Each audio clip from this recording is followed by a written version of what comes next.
ወደ ህግ ሙያ ለመግባት ያነሳሳውት ነገር ምንድነው? በተለይ ደግሞ እንግዲህ እርሷውን 1976 ዓመተ ምህረት ነው ዩኒቨርሲቲ የጨረሱት። ያ ማለት በወቅቱ ከነበረው ሁኔታ አንፃር ስናየው የግንባታም የተስፋፋበት ዘመንም አልነበረም እና እንዴት ወደ ግንባታ ትምህርት ዘርፍስ እንዴት ተሳቡ የሚለውን ነገር እንዲው እስኪ። የህግ መስክን የመረጥነው 4-5 ልጆች ነበር ፍሬሽማን ላይ። ያንኛ ስንገባ 1972 3 ሴሚስተር ነበር ተርም ነበረ። ሁለቱን ተርም ተምረን መጨረሻ ላይ የምትማሩትን ምረጡ ሲባል ያው አንደኛ ብዙ ልጆችም ስለነበር ምን እንደምንመርጥም አናውቅም። ግን አምስታችን ቁጭ ብለን ያኔ 14 የዲግሪ ፕሮግራሞች ነበሩና ከሂስትሪ ፊሎሶፊ ምናምን ጀምሮና ያው ሁሉንም አታውቅም። ግን ልጆች ስለነበር የሚያውቁ ልጆችንም መጠየቅ ሲኒየር የሆኑ ልጆች አሉ፣ እነሱን መጠየቅ ነበረብን። ሌላው ጥሩ ነገር ከየዲፓርትመንቱ ኦሪየንቴሽን ይሰጣል ተብሎ ተነግሮን ስለነበረ ሄደን ሰማን። ሁሉም መጥተው አስረዱን። ፍልስፍና እንደዚህ ነው፣ ህግ እንደዚህ ነው፣ ሂስትሪ እንደዚህ ነው የሚል ነገር ሰጡን። የኛንም ሐሳብ ጨምረን ስቲል መወሰን አልቻልንም። ሲኒየር ልጆች ሄደን አማከርን። አምስታችንም ከ1 እስከ 14 ተመሳሳይ ነገር ነው የመረጥነው። የኔ ክራይቴሪያ ህግ ለመማር ስለ ህግ አውቄ ሳይሆን ያኔ አንደኛ የሚሸመደድ ነገር አልወድም፣ ሁለተኛ ቁጥር አልወድም።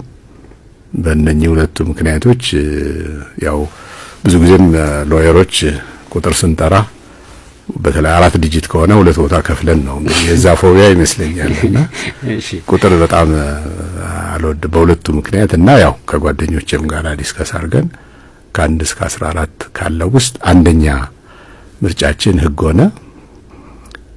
አንደኛው ልጅ ግን ሂስትሪ ተመደበ። በኋላ ግን እንደምንም አስተካክሎ መጥቶ ጆይን አረገን። ያው ከዛ በኋላ እሱ በኋላ ላይ ትንሽ አቋርጦ ወጣ። ሌሎቻችን ሶስታችን ግን ተመርቀን ወጣን። ወደ ግንባታ ህግ ለመግባት መነሻ የሆነኝ እኔ የነበርኩበት የአዲስ አበባ ፍሳሽ ባለስልጣን በዛን ጊዜ የውሃ ፕሮጀክቶች ነበሩት፣ የፍሳሽ ፕሮጀክቶች ነበሩት። ኮንትራክተሮች አሉ፣ ኮንሰልታንቶች አሉ። ቅድም ያልኩህ አለቃዬ እንድመጣና ውይይቱን እንድካፈል ያደርጉ ነበር። ቃለ ጉባኤም እንዲዝ ያደርጉ ነበር። እንግዲህ ቃለ ጉባኤ መያዝ በዛን ጊዜ በጣም ከባድ ነው፣ ብዙም ልምድም ስለሌለን በቃ የሚታየህን ያዝና በኋላ እናስተካክለዋለን ይሉኛልና በዛ አንድ ህንዳዊ ኮንሰልታንት ነበረ። እሱም የሚያቀርባቸው ሐሳቦች፣ የሚጠቅሳቸው ነገሮች ይሄ ነገር የተለየ ነገር መሆን አለበት የሚል ነገር በውስጥ ያደረ። በኋላ ቅድምም እንዳልኩህ አለቃዬ አቶ አየለ ሀብተ ሚካኤል ይባላሉ። ብትማሩ ጥሩ ነው የሚል ግፊት ስለነበር የስኮላርሺፕን ፕሮሰስ ጀምረን ስለነበር በተቀጠርኩ በአራተኛው ዓመት ላይ ያኔ ያው ሶሻሊስት ኢትዮጵያ ይባል ስለነበረ ወደ ምስራቅ ጀርመን ሄድን። ምስራቅ ጀርመን እንደሄድን ወዲያው ትምህርቱን አልጀመርንም። ያው ትምህርቱ የሚሰጠው በጀርመንኛ ስለነበር 1 አመት የጀርመንኛ ቋንቋ ከኤቢሲዲ ጀምሮ ምክንያቱም ምንም እንትን ስላልነበረኝ መማር ነበረብኝ። እሱን ጨረስን። ባይዘው እሱን ሲጨርስ በሜዳል አዋርድ ነው የጨረስኩት፣ ቋንቋውም ማለት ነው። ቋንቋው እንትኖትን ያያየው ነበር። ጀርመንኛም ይጽፋሉ ይናገራሉ። ጥሩ አስተማሪዎች ናቸው። የማስተማሪያ መንገዳቸው በጣም ጥሩ ነው። 3ኛው ወር ላይ እዛ ቋንቋ ኢንስቲትዩት ሀርደር ኢንስቲትዩት ይባላል በላይፕሲሽ ዩኒቨርሲቲ።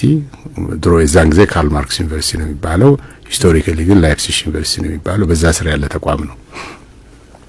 የፓትሪስ ሉሙምባ አደባባይና እንትን ቀን ይከበራል ተብሎ ተማሪዎችን ወክለ በጀርመንኛ የተዘጋጀ ጽሁፍ አንብብ ተባልኩኝ።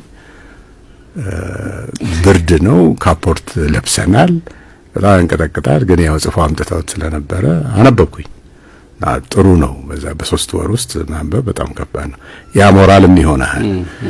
8ኛው ወር ላይ 2ኛው ሴሚስተር ላይ ደግሞ ኮንፈረንስ እንድሳተፍ መረጥና ጽሁፉን አዘጋጅቼ ያው አስተማሪዎች ያረሙኝ ሪቪው ያረጉ እሱን ዲስከስ ማድረጌ ይሰማኛል። እሱን የሚመለከተውን ትምህርት ያው ጥሩ ግሬድ አገኘሁኝ። መጨረሻ ላይ ከቋንቋ ተቋም ሄርደር ኢንስቲትዩት የሚባለው አይ ቲንክ አሁን የሚሰሙ ሰዎች ትንሽ ትዝታቸው የሚቀርጽ ይመስለኛል በሜዳል አዋርድ ጨረስኩኝ እና ከላይፕሲሽ ከተማ ወደ ሃለ ቪተንበርግ የሚባለው ከተማ ወዳለ ማርቲን ሉተር ዩኒቨርሲቲ የሚባል ዩኒቨርሲቲ ተመድቤ ሄድኩኝ። የቋንቋው ትምህርት እዛም አለ። ያኛው አጠቃላይ ቤዚክ እና ኮምፕሌክስ ሆኖ የህግ ትምህርት ስትማር ደግሞ የተለዩ ቮካቡላሪዎች ስላሉ እሱን መማር አለብህ ተብዬ ያው አስተማሪዋንም አላገኘኋትም። ግን የኔ ትምህርት አንድ ቦታ አይገኝም ነበር። የኮንስትራክሽን ህግ ላይፕሲሽ ለቢልዲንግ እና ለሲቪል ኢንጂነሪንግ ነክ ትምህርቶች፣ ማግደቡርግ የሚባል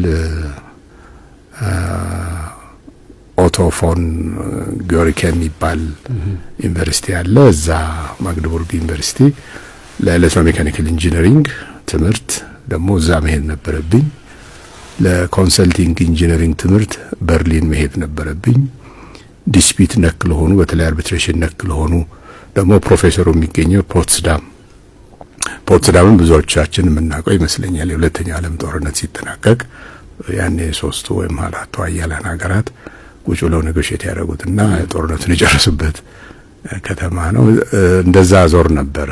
ስለዚህ ዋናው ዩኒቨርሲቲ ሃለ ዩኒቨርሲቲ ቢሆንም ነገር ግን ስፔሲፊክ ኤሪያዎች ላይ ስለ ቢልዲንግ ኮንትራት፣ ስለ ኢንፍራስትራክቸር ኮንትራት፣ ስለ ኤሌክትሮሜካኒካል ኮንትራት፣ ስለ ኮንሰልቲንግ ኢንጂነሪንግ ኮንትራት እና ስለ ዲስፒዩት አፈታት አስተማሪዎቹ ባሉበት የተለያየ ከተማ የተለያየ ዩኒቨርሲቲ መዞር ነበረብኝና የቋንቋ አስተማሪዋ የዚህ ስፔሻላይዝድ ቋንቋ አስተማሪዋ ላገኘህ አልቻልክም፣ ይሄ ነገር እኮ ፈተና አለው አለችኝ። ግዴለ ያው እኔ ስራው ትምህርቱ ባህሪ በየቦታው ስለሚያዞረኝ ለፈተና ቀርባለሁ፣ አንቺ አትጨነቂ ያልኳት። የዓመቱ መጨረሻ ላይ ቀርቤ ያው ፈተናም ቀርብ ያለው ለወስድ አልኳት። 2-3 ሆነው ነው የሚፈቱ ነው ብዙ ጊዜ ስገባ የሆነ 30 ገጽ የሚሆን ነገር ነው የሰጡኝ። እቺን ነገር ይዛት ሄደ አንብበህ ተመልሰህ ና አሉኝ። ይዤው ወጣው። ሰዓቱ ሲደርስ ጠሩኝ። ወረቀቱን ተቀበሉኝ። ወረቀቱ ምንድነው የሚለው አሉኝ። በቃ ፈተናው ይሄ ነው። ከዛ በደንብ አስረዳኋቸው። ስለ ኢንቫይሮንመንት ነክ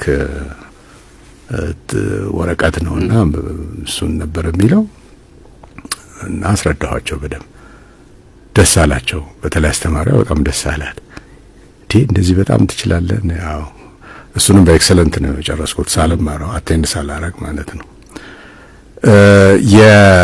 ከሄድኩ በኋላ ግን ይሄ ዋናውን ትምህርት በተመለከተ ስለ ቢልዲንግ እና ስለ ኢንፍራስትራክቸር ብቻ ሳይሆን ሌላም ነገር አብረህ መማር አለብህ ተብሎ የኤሌክትሮሜካኒካል ኢንጂነሪንግ ትምህርት ኮንትራት እሱንም ማከል አለብህ የሚል ነው። በኋላ ኮንስትራክሽን ሎ ምንድነው የሚለው ላይ ስንመጣ ምን ይጨምራል የሚለውን ነገር ማየት የምንችል ይመስለኛል። ስለዚህ ወደ ትምህርቱ የተሳብኩት በጣም ሚኒመም የሆነ ኤክስፖዠር በስራ ላይ በነበርኩበት 4 አመታት ውስጥ ስለገጠመኝ ኢንትረስቲንግም ሆኖ ስላገኘሁት የተወሰነ መጽሐፍም ያው ያኔ መጽሐፍ በጣም አስቸጋሪ ነው አግኝቼ አንብቤ ጥሩ ኤሪያ ነው በሚል መስሪያ ቤቱ ባለው ግፊትም እኔም በነበረኝ ኢንትረስት ነው ኮንስትራክሽን ሎን ለማጥናት የወሰንኩት።